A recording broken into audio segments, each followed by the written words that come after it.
I'm going to be talking about a few sections from The Righteous Mind, Why Good People Are Divided by Politics and Religion by Jonathan Haidt. And I think it would behoove everyone to actually understand a few of these concepts that he lays out. A lot of people, for the most part, pride themselves on being reasonable and rationalist in their thinking. We have two kinds of reasoning. Exploratory thought, which is an even-handed consideration of alternative points of view. This is from The Righteous Mind, by the way. Confirmatory thought, the one-sided attempt to rationalize a particular point of view. Okay? So accountability increases exploratory thought only when three conditions apply. So you have to have these three conditions to change from confirmatory to exploratory. 1. Decision makers learn before forming any opinion that they will be accountable to an audience. 2. The audience's views are unknown. And 3. They believe the audience is well-informed and interested in accuracy. When all three conditions apply, people do their darndest to figure out the truth because that's what the audience wants to hear. But the rest of the time, which is almost all of the time, accountability pressures simply increase confirmatory thought. People are trying harder to look right than to be right. Tetlock summarizes it like this. A central function of thought is making sure that one acts in ways that can be persuasively justified or excused to others. Indeed, the process of considering the justifiability of one's choices may be so prevalent that decision makers not only search for convincing reasons to make a choice when they must explain their choice to others, they search for reasons to convince themselves that they have made the right choice. So conscious reasoning is largely carried out for the purpose of persuasion rather than discovery. But we're also trying to persuade ourselves. He's quoting here from Tetlock a little bit. And I think that's very good to remember in our discussions online. Honestly, most of us are probably engaging in confirmatory thought, not actually exploratory thought or reasoning. And we're attempting to find justification for our views, which, given today's proliferation, you could justify, any ludicrous belief that you wanted to, just any.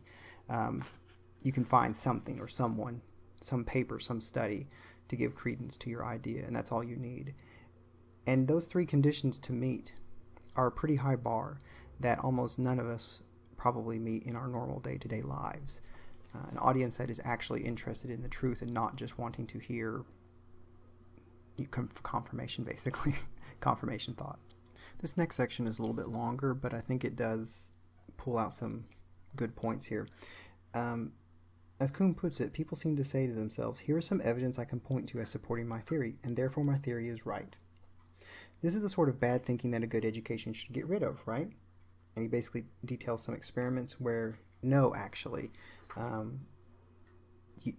education doesn't seem to do that. Schools don't teach people to reason thoroughly. They select the applicants with higher IQs, and people with higher IQs are able to generate more reasons that they think they're right. And he has studies cited in here and stuff, but I'm just going to skip that because if you're really interested in it, you should definitely pick up the book. The findings get more disturbing. Perkins found that IQ was by far the biggest predictor of how well people argued. We would expect that. But it predicted only the number of my side arguments, not the other side. Smart people make really good lawyers and press secretaries, but they are no better than others at finding reasons on the other side. Perkins concluded that people invest their IQ in buttressing their own case rather than exploring the entire issue more fully and even-handedly. So that's something else to really much consider, is that IQ does not make you a more moral or even a more reasonable person. It just helps you generate more, basically data that you can throw at someone and overwhelm them. And I think that's something that very much needs to be remembered. Are you just throwing data at people? Someone that maybe isn't quite as smart as you? Because that's pretty much what it is. That's not a way, that's not reasonable. That's not even remotely reasonable or using logic in a sense, really, to discover what the truth is. If you're a smart person, you can just simply generate a lot more reasons than most of the people. I would say that most people that have 100 probably in 20 or 125 IQ, that's, you're pretty smart compared to most people, and you're going to be able to argue your way if you really want to without any sort of humility or compassion, the rest of the people that are lower than that. And certainly there's going to be quite a few more people lower than that. The next section.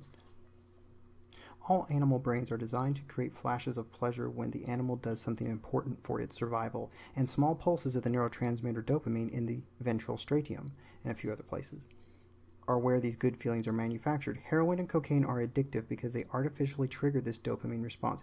Rats who can press a button to deliver electrical stimulation to the reward centers will continue pressing until they collapse from starvation. Although that's been shown, I think, in some experiments that if they have a good social group, that they may not do that. But still important to note. Weston found that partisans escaping from handcuffs by thinking about the final slide, which restored their confidence in their candidate. He's talking about Democrats and Republicans. They were given some questionable info about one of their people, and then the final slide, though, goes back and gives them confidence in that person.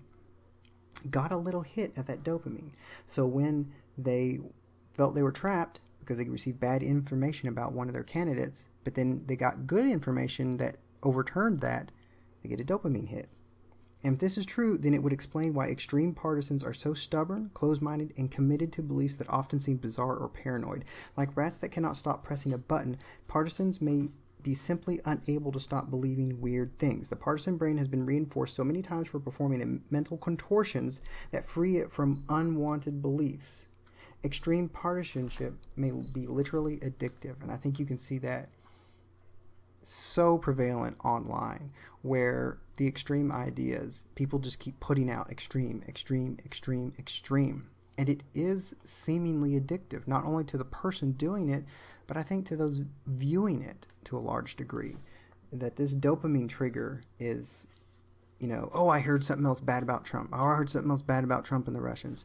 Or, the other side, I heard, Obama, oh, his birth certificate's false. Oh, here's another piece of where his birth certificate's false, right? It just keeps coming and keeps hitting, and it just keeps building that inside ourselves, that if we're not being aware of how that is manipulating us. I don't think that there's necessarily any conspiracy to it, so I don't mean that. It's just that when you send something out into the world and you get a positive response to it, like a dopamine hit, whether it's actually good or not, I don't think for most people actually matters. They got the dopamine reward. That means that it's good. And continue doing that. Do it even more, do it even harder. And that's kind of depressing, because I think for people to overcome that is going to take a lot of self-reflection and education, and then some training to avoid it, like actually learning to, whoa, okay, maybe I'm getting caught too much up into this. I need to take a step back, from these radical ideas, which, I mean, honestly, everyone has radical ideas if you talk to them long enough. Everybody has at least one or two crazy beliefs that they have somewhere in their head, that if you talk to them long enough, you find them. Nobody can escape this. I don't care how rational you think you are. And the more rational you think you are, I think it's quite likely that the more crazy beliefs you have, because you don't actually stop to think, whoa, that's crazy. You just believe that, yeah, I'm rational. I make logical decisions. So you never go back and actually, whoa, that's crazy. Because, I mean, come on. I mean, realistically, we all do. Here's another section I think that is very helpful for us today. It's very hard, and nobody has found a way to do it. It's hard because the confirmation bias is a built-in feature of an argumentative mind, not a bug that can be removed, like from the Platonic view of the mind. It's a built-in feature, like we all do this. It is something that is inside us. It's not just a little error or a mistake. It's something that we're actually kind of programmed to do. I'm not saying we should all stop reasoning and go with our gut feelings. Gut feelings are sometimes better guides than reasoning for making consumer choices and interpersonal decisions, but they are often disastrous as a basis for public policy, science, and law. Rather, what I'm saying is that we must be wary of any individual's ability to reason. We should see each individual as being limited, like a neuron. A neuron is really good at one thing, summing up the stimulation coming into its dendrites to decide whether to fire a pulse along its axon. A neuron by itself isn't very smart, but if you put neurons together in the right way, you get a brain. You get an emergent system that is much smarter and more flexible than a single neuron. In the same way, each individual reasoner is really good at one thing, finding evidence to support the position he or she already holds, usually for intuitive reasons. We should not expect individuals to produce good, open-minded, truth-seeking reasoning, particularly when self-interest or reputational concerns are in play. Self-interest, money, reputation, like your online reputation. I'm adding that. But if you put individuals together in the right way, such that some individuals can use their reasoning powers to disconfirm the claims of others, and all individuals feel some common bond or shared fate that allows them to interact civilly, you can create a group that ends up producing good reasoning as an emergent property of the social system. This is why it's so important to have intellectual and ideological diversification within any group or institution whose goal is to find the truth, such as an intelligence agency or community of scientists, or to produce good public policy, legislature advisory boards. And if our goal is to produce good behavior, not just good thinking, then it's even more important to reject rationalism and embrace intuition. Nobody is ever going to invent an ethics class that makes people behave ethically after they step out of the classroom. Classes are for writers, which is kind of our conscious thoughts. And writers are just going to use their new knowledge to serve their elephants. Elephants is your intuitions, which are so much more powerful, your passions, ones you may not even be aware of. If you want to make people behave more ethically, there are two ways you can go. You can change the elephant, which takes a long time and is hard to do.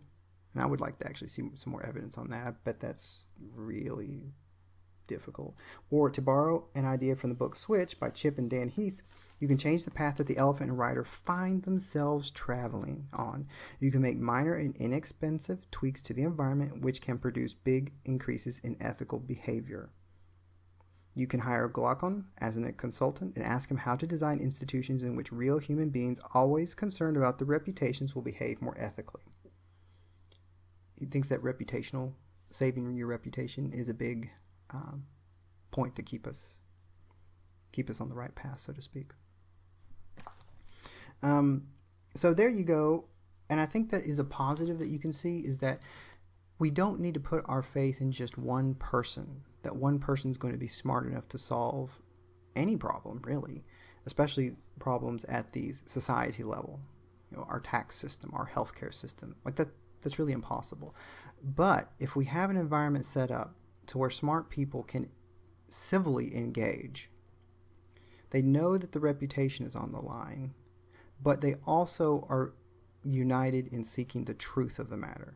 And I think that's probably the most important concern at the top that has to be dominating the entire discussion, is the truth is the most important. And as long as we get there, hey, even if you generated 100 bad ideas and you brought them in and we discussed them, and I was the one that came up with the maybe one good idea that worked, it's like you were still a needed part of that interaction. We do need to see the value of that.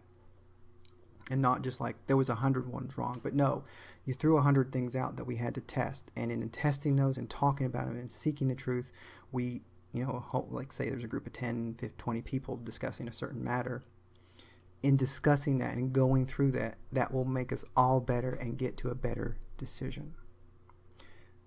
And that's what we seem to be missing right now. Why, in some ways, we seem completely paralyzed in the U.S. as a society. We do not have an environment that, one, we're seeking the truth. And I think in some ways, social media shows that the reputation concern isn't as important, because if you're just appealing to the crowd that already believes you, you can get away with a lot of stuff, and they'll believe it. You don't even have to be honest. You can just make up stuff, and they'll be like, oh yeah, I like that, I believe that, and I like that person, so I'm all with it. They don't even care. So I'm not sure that the reputation part is quite as important. He means reputation, though, so that there's some accountability process like we talked about earlier. So that part I do get, where there's that accountability, those three factors that we discussed. So we have a way here that we can solve these problems. We just have got enough of us to decide that we want the truth. As a society, we want the truth. And these people that we elect, and the people that the elected officials are going to hire to help them figure out the problem, that is the first thing that we demand, is the truth. And I think if we can make that a primary concern for all of us and keep spreading that we know we're going to fall short. We're only human. We're only limited. We've also got to give people a little bit of rope, a little bit of room to be wrong. We have to be, because it's just a discussion, right? It's not like it's going to be implemented immediately. As soon as the idea escapes the person's mouth, it's going to be law. We've got to leave a little room to let it breathe, talk about it, and sift through it, And even if it's not a good idea, let's allow, you know, that conversation to happen. Because if it doesn't, we're not going to get good decisions. If we don't have this environment, it's quite obvious we're not going to get any good decisions. Will just be a pure happenstance that we happen to get somebody really smart in this one, and it'll only be in one area. That's the problem too. Like, nobody is smart enough to do taxes, monetary policy, education system, healthcare system, the environment, immigration, and just military running. Like, there is no one person that is going to come up with the best ideas. That's just absurd if you've paid attention at all to history and how it works and how societies work. I mean, just in the briefest of ways. Maybe we'll get someone smart enough in office that, you know, can run the military really well. More, you know, like a president. But that's, of course, why they have a cabinet, why they have other people, as to get those other expertise in there. But we've got to ourselves demand the truth. I think that's what's kind of made clear by this. Here's some more from Haidt. I had escaped from my prior partisan mindset, reject first, ask rhetorical questions later, and began to think about liberal and conservative policies as manifestations of deeply conflicting but equally heartfelt visions of the good society. It felt good to be released from partisan anger, and once I was no longer angry, I was no longer committed to reaching the conclusion that righteous anger demands. We are right, they are wrong. I was able to explore new moral matrices, each one supported by its own intellectual traditions. It felt like an awakening. In 1991, Schroeder wrote about the power of cultural psychology to cause such awakenings. Yet the conceptions held by others are available to us, in the sense that when we truly understand their conception of things, we come to recognize possibilities latent within our own rationality. And those ways of conceiving of things become salient for us for the first time, or once again. In other words, there is no homogeneous backcloth to our world. We are multiple from the start. I cannot overstate the importance of this question or quotation for moral and political psychology. We are multiple from the start. Our minds have the potential to become righteous about many different concerns, and only a few of these concerns are activated during childhood. Other potential concerns are left undeveloped and unconnected to the web of shared meanings and values that become our adult moral matrix. If you grew up in a weird society, you become so well educated in the like the West, like in the United States, weird. You become so well educated in the ethic of autonomy that you could detect oppression and inequality even where the apparent victims see nothing wrong. That seems very relevant to today. He wrote this in 2012, by the way. So that means he probably wrote it like at least 2 years before that, 2010. But years later, when you travel or become a parent, or perhaps just read a good novel about a traditional society, you might find some other moral intuitions latent within yourself. You might find yourself responding to dilemmas involving authority, sexuality, or the human body in ways that are hard to explain. And I think what he's saying is that all of us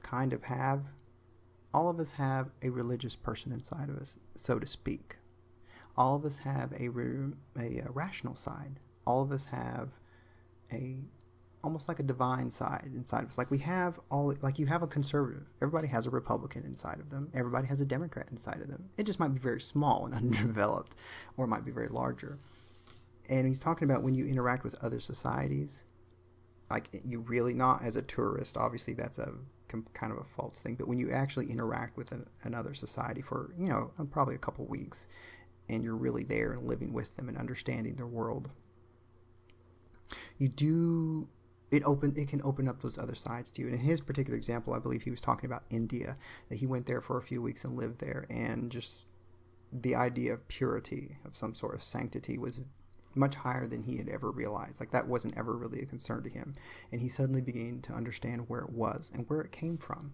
So it opened up that door to him to understand people that might hold things sacred or holy. And that's a really good lesson. Unfortunately, not all of us can travel to another country or different countries. But like he says, there are other ways to do it. There are other ways to have those doors opened up.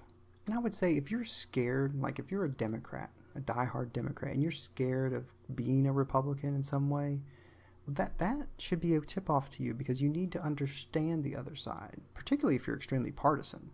You need to understand the side even more, right? At the very least, to defeat them. If you understand where they're coming from, you can understand what their tactics and strategies might be, where their thoughts are going, and you can be there before maybe even they are. But we run in the other direction. And I think in a lot of ways, he gives some good reasons why we might run in the other direction, from the confirmation, dopamine rewards, reputation that we get for putting out that, to our one side, that we're not trying to appeal to a universal people, like the universal people. But, perhaps in one way, and I don't know if this would help, but whenever we interact online, we should probably think, what would the people of the past say? Like what would my great-great-great-grandfather say? What would my grandfather say? What would my parents say? What would my children say? What would my great-great-great-grandchildren say? Is this something that I would want to put out in the world that I think people would stand for all time? And I think that might be a good starting place for all discussions online. Does it meet that criteria of being something that all these people could hear? And remember, and you assume that they want the truth and that they're going to be critical of what you say. And I don't mean critical as an instantly negative, but they're actually going to pick it apart and really think about it. Are you prepared for that level of scrutiny? And I would say if you're not prepared for that level of scrutiny and idea, one, you don't need to be saying whatever you're saying. And two, why are you even saying it then? What could you be adding? And see, this doesn't have to be, you could put out a joke. Is that a joke that people would want to hear? All of humanity, would they want to hear this joke? Would it be funny? Now, obviously, we don't really know that. But I'm just saying, it doesn't have to be just about serious political matters, but it could be about anything. Everybody likes a good joke. Everybody likes to laugh. So, just like everybody likes to hear something useful, something that they can actually use in their own lives. And I guess this is, and I haven't even finished the book yet, but I wanted to go ahead and talk a little bit about what I've read in there, because I'll tell you honestly, this is one of the most readable books. And by readable, I mean you just open the page and you start reading it, and it's like some books are a chore to get through. They're very difficult. This is one of the most readable academic books I've ever read. So if you're scared that it's going to be boring, that you're going to have to slog through it, not the way this guy's been writing it, at least so far. It is a joy actually to read. And I'm just talking about just the way it's written, not even the information, but the information is, I can't even think about how important this is. You shouldn't even engage in a discussion unless you've read The Righteous Mind and Steven Pinker's The Blank Slate. I don't even see how you can have a discussion that will ever be useful if you don't have the ideas that they have in those books. And they're really good people. I think they're really trying to put out something that's helpful. And the one thing that you know that they are useful is because they're not demonizing anyone in their books. They're really looking for the truth. And they're trying to provide this. And Haidt's book is I think it's going to be almost prophetic in a way, that if we can follow kind of what he's saying, that's going to help our discussion. Not saying it's the absolute truth, because he wouldn't even say that. He actually puts in the book specifically that he says that this is not going to be no one should take it for truth. It should be tested and battled, just like the ideas that he talked about. No single person is smarter. You put 100 people in a room and come up with something. If they have the right environment, the right discussion, they're seeking truth, they will definitely have a way better idea of what to do than just one person by themselves. But I do think that if we can't kind of put what he's put in here into some sort of goal for our discussions, then it's not, they're not going to really go anywhere, and they're not going to be good ideas. They just flat out won't. And I think the last, 8 or 10 years in particular, would kind of show that it's gotten worse. And, I do want to say the one thing. Let's try and all also be a little bit forgiving for online discussions. It's very new, the internet. This instant access and communication and putting out of information is so new, it's crazy. And there's going to be some missteps. That's not excusing bad behavior. Of course, anyone that issues any sort of threat or violence should be reported to the authorities, and it should be handled appropriately. And the authorities should actually be up on this. That's another complaint I have. They're not savvy enough on this online stuff, and they need to get there very quickly. But that given aside, for normal discussions, like if somebody's had a bad day at work, they don't even realize it, they're in a bad mood, they get online, they see something that disagrees with their already previously held maybe idea from birth, so they are a little angry and dismissive, and they call you names in a comment. That is really pointless. Doesn't add anything to discussion. I don't think, I could be wrong, there's probably a small percentage, but I don't think that anyone was ever called names and changed their opinion. And you kind of can't, because the ego then is on the line, right? You called me nasty names, and if I do, even if you're right, if I do change my opinion, then I have to accept kind of those nasty names you called me were true about me. It's like you're trying to beat the person, like, and then grind them into the dirt as well. And that's, I don't know. It's a really bad, obviously, tactic, and I'm not even sure if people are actually thinking about it.